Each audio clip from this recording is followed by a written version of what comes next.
In this tutorial, I'll show you how to use Smart Selection and Tidy Up in Figma to quickly organize and align your design elements.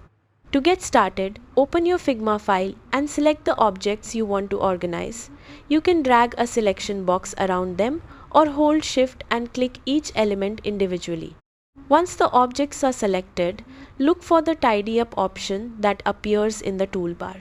Click it and Figma will automatically arrange your elements with consistent spacing and alignment.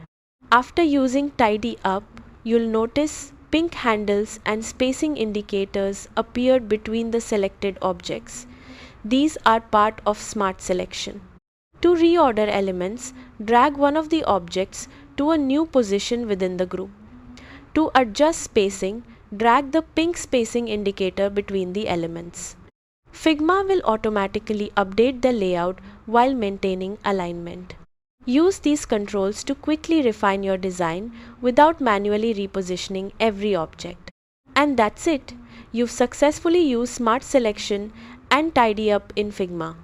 Thanks for watching, and I'll see you in the next tutorial.